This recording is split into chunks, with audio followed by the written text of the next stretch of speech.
¿Te ha pasado que de la noche a la mañana tu vida da un giro terrible, en donde tu salud, tu vida amorosa y familiar se ven afectadas de manera evidente?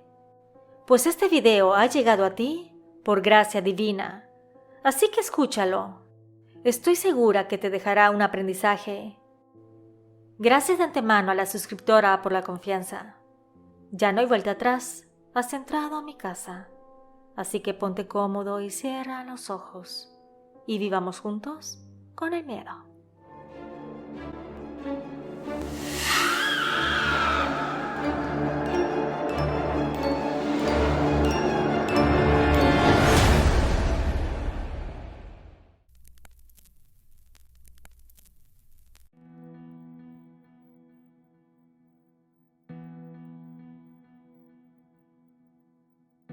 En casa vivíamos mi hermana Lucía, mis padres y yo. Si bien no teníamos riquezas, vivíamos cómodamente gracias al esfuerzo de nuestros padres. Desde pequeñas mi hermana y yo teníamos una competencia constante, una riña interminable. ¿Quién sacaba mejores calificaciones? ¿Quién corría más rápido en las clases de atletismo?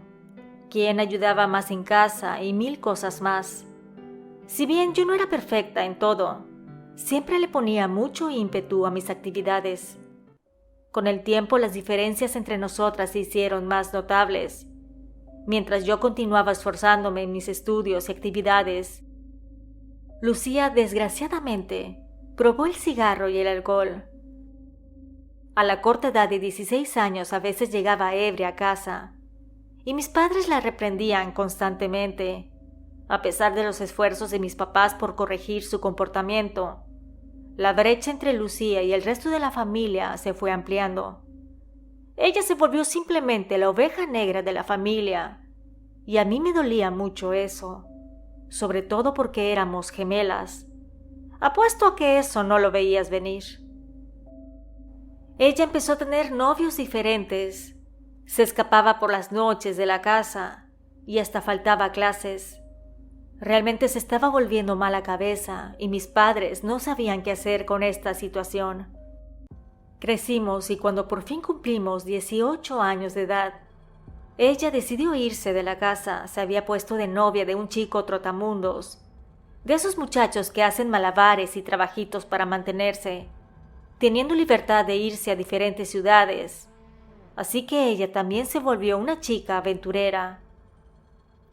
Yo no juzgo la manera en que vivía, porque cada quien es libre de ser feliz, pero lo que sí me molestaba mucho, que ella por las malas amistades empezó a consumir estupefacientes.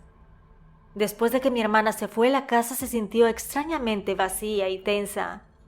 Mis papás estaban preocupados y decepcionados, y yo sentí una mezcla de tristeza y resentimiento. No era fácil ver cómo mi hermana, a quien siempre había querido, tomaba decisiones que le alejaban de nosotros y ponían en peligro su futuro y su vida. Pasaron los meses y rara vez sabíamos de ella. De vez en cuando recibíamos una llamada o mensaje diciendo que estaba bien, pero sus palabras no lograban tranquilizarnos. Sabíamos que su estilo de vida aventurero la exponía a muchos riesgos, especialmente por su consumo de sustancias. Una noche recibí una llamada inesperada. Era ella, y su voz sonaba diferente, más apagada y desesperada. Me contó que su novio la había dejado y que se encontraba sola en una ciudad desconocida.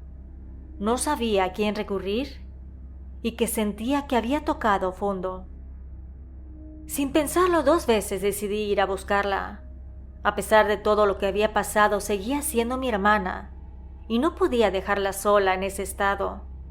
Hablé con mis padres y ellos me dijeron que irían en persona por ella. Así que tomaron un autobús y se dirigieron a aquella ciudad donde se encontraba mi hermana Lucía. Después de varias horas de viaje llegaron y la encontraron en donde ella había dicho.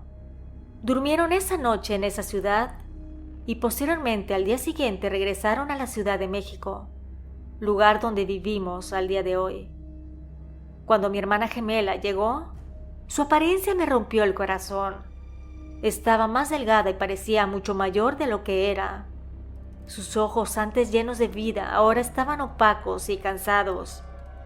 La abracé con mucho cariño y le dije que todo lo que importaba era que ella había decidido regresar a casa. Los siguientes días fueron un desafío. Ella estaba tratando de desintoxicarse y sufría del síndrome de abstinencia. Mis padres y yo la cuidábamos, pero por obvias razones, ella se comportaba muy grosera y difícil con nosotros. La irritabilidad y el malestar que experimentaba hacía que cualquier intento de ayuda se convirtiera en una batalla. A pesar de lo difícil que fue, logramos mantenerla sobria. Cada día era una lucha, pero nos mantuvimos unidos brindándole el apoyo y amor que necesitaba para poder superar esos momentos tan duros. Mis padres le sugirieron que regresara a la escuela, pero ella no quiso. Sentía que había perdido demasiado tiempo y no quería enfrentarse a las preguntas y miradas de sus antiguos compañeros. En lugar de eso, decidió empezar a trabajar en una farmacia. Aunque la idea nos preocupaba por la facilidad de acceso a medicamentos, respetamos su decisión. Sabíamos que necesitaba sentirse útil y recuperar su independencia.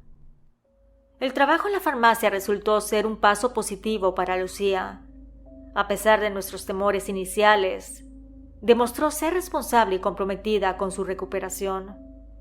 Eso nos llenaba de orgullo y felicidad, hasta que llegamos a un punto en que conocimos su verdadero rostro. Cuando su situación ya estaba más normalizada, le presenté a mi novio, Gregorio. Él era mayor que yo por un par de años y estaba en los últimos semestres de la universidad. Mi hermana se comportó educada y amable, lo que nos llenaba de gusto y alivio, porque parecía que finalmente las cosas estaban mejorando. Sin embargo, empecé a notar ciertos cambios en su comportamiento. Mi hermana Lucía comenzó a arreglarse más y a ponerse más linda y hacía ejercicio con mayor frecuencia. Al principio pensé que era una señal de recuperación, de que estaba empezando a cuidar más de sí misma y recuperar su autoestima, pero me di cuenta de que esos cambios se intensificaban, especialmente cuando mi novio Gregorio venía a visitarme a la casa. Ella se arreglaba aún más, usaba sus mejores ropas y se maquillaba con esmero. Observé cómo buscaba cualquier excusa para unirse a nuestras conversaciones y cómo su actitud se volvía más encantadora y coqueta cuando él estaba presente. Esto empezó a incomodarme y a sembrar dudas en mi mente. No quería ser desconfiada porque era mi hermana, pero no podía evitar notar la atención extra que le prestaba a mi novio Gregorio. Decidí hablar con ella al respecto, esperando que fuera solo una impresión mía y que no hubiera ninguna mala intención de su parte. Así que un día la confronté y le pregunté directamente si sentía algo por Gregorio. Su reacción al inicio fue evasiva, pero finalmente admitió que le gustaba. Me explicó que no podía evitar sentirse atraída por él, especialmente después de haber estado tanto tiempo sin relacionarse sentimentalmente con alguna persona. Esa confesión me dejó en shock y me sentí traicionada. Sabía que ella estaba en un momento vulnerable, pero también esperaba que respetara mi relación. Le dije que entendía su situación, pero que necesitábamos establecer límites claros para evitar problemas mayores. A partir de ese momento, las visitas de Gregorio a casa se hicieron menos frecuentes y traté de mantener mi relación con él fuera del alcance de mi hermana. Sin embargo, como me dijeron aquel entonces unas amigas, los adictos buscan la manera de adquirir lo que desean, y ella lo que deseaba era estar a solas con mi novio, para dar pie a algo más. Yo creo que por el ambiente en que estuvo, su línea entre lo que estaba correcto y lo que no era borrosa, por lo que hizo algo imperdonable para mí. Uno de los pocos días que mi novio venía a verme a la casa, mi hermana Lucía decidió actuar maliciosamente. Cuando él llegó, mi madre lo invitó a sentarse en la sala. Gregorio estaba distraído viendo su celular cuando mi hermana gemela apareció y de la nada le dio un beso. Él obviamente respondió a aquel pensando que era yo. Sin embargo, se dio cuenta rápidamente de que no lo era, a pesar de nuestras similitudes físicas y el hecho de que teníamos el mismo corte de cabello, vestíamos de manera similar y hasta nuestros cuerpos eran parecidos. Habían diferencias sutiles como en el olor y la manera de actuar, que eso hicieron que él sospechara, así que la apartó. En ese momento entré a la sala y claro, hice un escándalo. Gregorio me explicó la situación y le creí de inmediato. Era notorio que estaba consternado y molesto por lo ocurrido. Mi hermana Lucía, al verse descubierta, comenzó a gritarme y luego se fue corriendo a su habitación. La confronté poco después, furiosa y herida.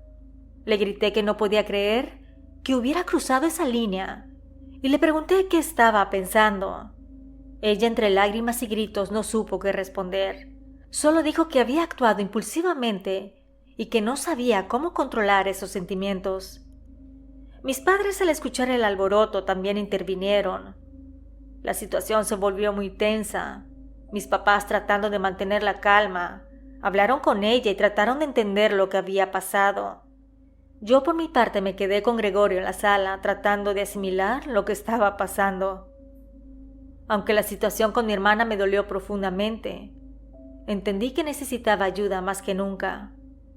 Gregorio y yo hablamos largo y tendido sobre lo sucedido y decidimos seguir adelante juntos, pero con más cuidado en cuanto a las interacciones con mi hermana.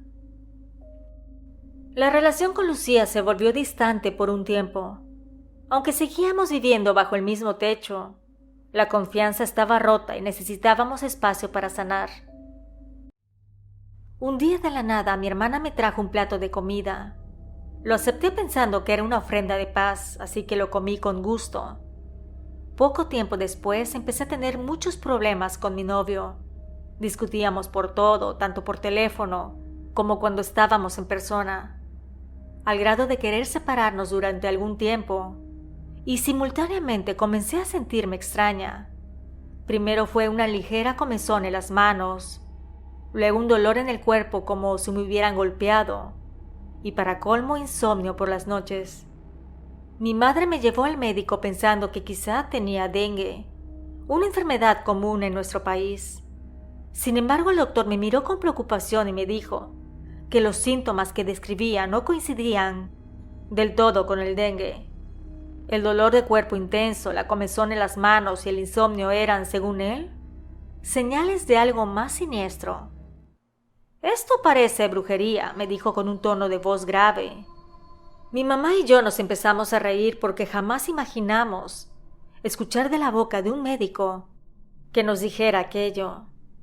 Entonces él continuó diciendo que era creyente de la brujería y de las cosas paranormales, que había presenciado muchas situaciones escalofriantes en sus años de internado y que además su madre casi fallece porque alguien le había hecho un mal, que ninguna medicina pudo ayudarla y que se logró salvar gracias a una señora que curaba. Mi madre y yo salimos del consultorio anonadadas al escuchar que un hombre de ciencia nos decía que debíamos buscar ayuda espiritual. Eso era algo que no se escucha todo el tiempo. No dejamos su consejo en saco roto y decidimos buscar ayuda. Fuimos a ver a un señor, él era brujo. Llegamos a su consultorio y lo primero que pude notar era que la puerta de la entrada estaba decorada con símbolos y amuletos que no reconocíamos. Y honestamente nos hizo sentir un poco inquietas. Mi madre tocó la puerta y para nuestra sorpresa un hombre joven nos abrió. Estábamos extrañadas porque usualmente, como se le describe a las personas que hacen curaciones o que se dedican al esoterismo, es que son personas de mediana edad o ancianas. Sin embargo, podíamos ver que este joven no tenía ni 30 años de edad. Aquel muchacho nos invitó a pasar y nos sentamos en una pequeña sala, donde había velas, hierbas y figuras de la Santa Muerte. Le contamos mi historia y los síntomas que estaba experimentando. El brujo me observó detenidamente y luego empezó a preparar un pequeño ritual. Encendió algunas velas y quemó incienso. llenando la habitación de un aroma fuerte a copal. Empezó a murmurar palabras para pedir permiso a Dios y a los santos. Así tendría su bendición para hacer el trabajo. Pasó sus manos sobre mi cuerpo con una distancia de tal vez 20 centímetros. Me pidió que cerrara los ojos, sin embargo. Aunque los tenía cerrados, yo sabía por dónde estaba pasando sus manos. Podía sentir como un calor, como una electricidad. Y lejos de temer, me sentí extrañamente protegida. Después de un rato se detuvo y nos miró a mi madre y a mí. Nos dijo que efectivamente yo tenía una brujería negra muy fuerte, que alguien de la familia me lo había puesto en la comida y que esta persona se cercioraba que aquella brujería se alimentara continuamente, que me quería ver mal, quería que yo sufriera, que fuera infeliz, pero que no me preocupara, que él me ayudaría y quitaría todo el daño, que tuviera fe. Mi madre y yo nos miramos con una mezcla de miedo y esperanza. Miedo porque no sabíamos quién era la persona que nos estaba dañando, y esperanza porque pensábamos que el joven brujo realmente nos iba a ayudar. Aquel nos explicó que necesitaríamos hacer varios rituales para limpiar mi energía y romper el hechizo. A lo largo de las siguientes semanas, seguimos sus instrucciones al pie de la letra. Encendíamos velas rojas, blancas y hasta negras. Quemábamos hierbas específicas, mientras repetíamos oraciones que el brujo nos había dado. Además, me hacía baños especiales. Poco a poco empecé a sentirme mejor. El dolor de cuerpo disminuyó, la comezón en las manos y pies desapareció, pero todavía no podía despojarme de todo el mal que tenía arraigado. Como en la tercera sesión el brujo nos aconsejó que debía de ir en persona a nuestra casa para hacer la limpieza ahí también. Mi madre y yo le dijimos que estábamos de acuerdo, así que nos organizamos para que fuera un viernes, porque según decía, era un día bueno para limpiar el mal. A partir de ese momento, mi historia se vuelve aún más impresionante, así que te recomiendo que te suscribas para que el canal siga compartiendo relatos como el mío. Llegó el viernes y el brujo vino a nuestra casa, trayendo consigo una pequeña olla de barro, en la que colocó palmas secas, carbón y copal. Comenzó a hacer oraciones, mientras el humo llenaba el aire con un aroma intenso y penetrante. Dijo que en nuestra casa alguien hacía brujería seguido, y que él, además de trabajar con entidades buenas, también estaba familiarizado con los trabajos negros, ya sabes, con quién los hacía. Acá te dejo una foto. Como estaba acostumbrado a sentir esas energías, percibió que había un mal terrible en nuestra casa. Continuó pasando por las habitaciones de nuestro hogar, limpiando cada rincón con el humo de la olla y pronunciando sus oraciones. Cuando llegó a mi cuarto, revisó cada parte de aquel meticulosamente. Al levantar el colchón, encontró una muñeca hecha con tiras de palma seca, cabello mío y alfileres clavados en varias partes del cuerpo. Me dijo que esa era la representación de mí, que era una figura utilizada para canalizar el mal hacia mi persona. Ver la muñeca me dejó helada. Mi madre también estaba horrorizada. El brujo la tomó con cuidado y la puso dentro de la olla de barro, dejándola quemarse mientras recitaba más oraciones. Nos explicó que eso rompería el hechizo y liberaría cualquier energía negativa que se hubiera dirigido a mí. Casi cuando estaba terminando de hacer el trabajo, llegó mi hermana Lucía. Cuando lo vio, se sorprendió. Él le dijo inmediatamente: «Hola, hermana, ya sé lo que estás haciendo, pero hoy te voy a amarrar para que no puedas seguir lastimando a tu hermana. Ella es buena y no se lo merece». Lucía le empezó a decir cosas muy feas y hasta lo corrió de la casa, pero él, de manera tranquila y apacible, le dijo que iba a salir cuando sintiera que había terminado su labor. Continuó haciendo oraciones y colocando algunas protecciones en la vivienda, y mi hermana estaba como toro. Gritaba y se movía de un lado a otro. Entonces mi madre le dijo que se estuviera quieta, si no ella era la que se iba a ir de la casa. El brujo terminó de hacer los rituales y se despidió, asegurándonos que la casa estaba limpia y protegida, que se llevaría las cenizas para darle un cierre total. Esa noche, cuando ya estábamos todos en nuestras habitaciones, mi hermana se acercó a mí mientras yo dormía. Me despertó con un grito que me heló la sangre. Tú eres la culpable de todo. Tú, la hermana buena, la hermana perfecta, y yo soy el otro lado de la moneda. Me dijo mi hermana que me odiaba, porque a pesar de que físicamente éramos iguales, detestaba las virtudes que yo tenía. Me siguió gritando que me deseaba mal, que quería vengarse de mí, que por mi culpa se fue de la casa y se metió al bajo mundo. Me quedé sin palabras. Todo el dolor y resentimiento que tenía acumulado salía a la luz en ese momento. Intenté calmar a Lucía diciéndole que no quería competir con ella y que solo deseaba que estuviera bien. Ella no quería escuchar. Su ira y amargura eran tan profundas que parecía no haber espacio para el entendimiento. Finalmente mis padres entraron a la habitación, alertados por los gritos. Mi mamá la separó de mí y la llevó a su cuarto tratando de calmarla. Esa noche fue difícil para todos. Sentí una mezcla de tristeza y culpabilidad, aunque sabía que no había sido mi intención causar su sufrimiento. Los días siguientes fueron tensos. Mi hermana evitaba cruzarse conmigo y mis padres estaban preocupados por su estado emocional. Así que decidieron buscar ayuda profesional, pues era evidente que necesitaba tratar sus problemas a fondo. Encontraron a un terapeuta especializado en adicciones y conflictos familiares. Fue un proceso largo y doloroso, pero con el tiempo mi hermana gemela comenzó a sanar. La terapia le permitió enfrentar sus demonios y aceptar el hecho de que hacer brujería para dañar no solo era malo para la víctima, sino también para ella. Aunque nuestra relación no se recuperó de la noche a la mañana, poco a poco empezamos a reconstruir los puentes rotos. Al día de hoy tenemos una relación cordial. Nuestros hijos se llevan muy bien. Sin embargo, tengo mis reservas. A veces hace comentarios dolosos y comparaciones con nuestros hijos para tratar de competir. Pero simplemente yo no le hago caso. Y solo le digo, la venganza es mala, Lucía. No se te vaya a soltar otra vez un cable. Nos escuchamos pronto. ¿Y tú vives con el miedo?